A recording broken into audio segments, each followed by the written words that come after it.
When God created the world, he saw that everything he made was good, including humans, and that was in the beginning. Before now, his original plan was for humanity to replenish and dominate the earth. That was a great responsibility. It meant that man was to take care of everything that he had created. So man was a caretaker of God's minor creations. And God blessed them, and God said unto them, Be fruitful and multiply, and replenish the earth and subdue it, and have dominion over the sea, and over the fowl of the air, and over every living thing that moveth upon the earth. Genesis 1:28, KJV. At every point, God was considering what was good for humanity. Being a perfect being, he wanted to be sure that there was nothing lacking of all that he had made. He must have thought, the Garden of Eden is so large, and the work must be so much for Adam to do alone. So, he said in Genesis 2:18, KJV, It is not good that man should be alone.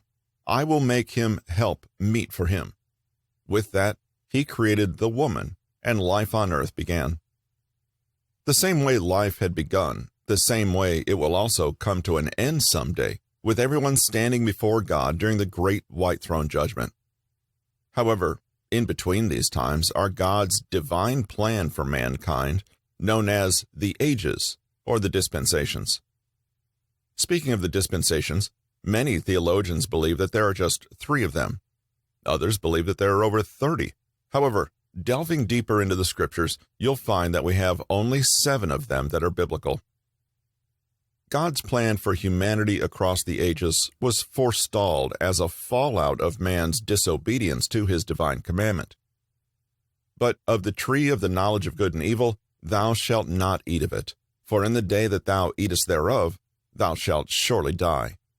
Genesis 2:17, KJV. Realizing that man had gone against his initial plan for humanity, he quickly had to find a way to salvage the situation.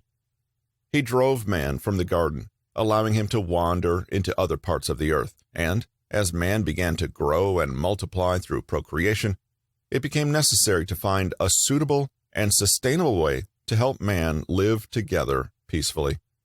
This is because, by now, knowledge had increased on earth, and man now understood that there was something called good and another called evil. They didn't just know them. Some of the people alive at that age were already practicing evil.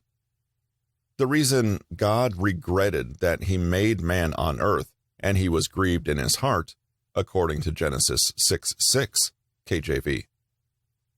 And with that, he gave them laws and commandments to guide the inhabitants of the earth and organize how they lived and interacted with each other.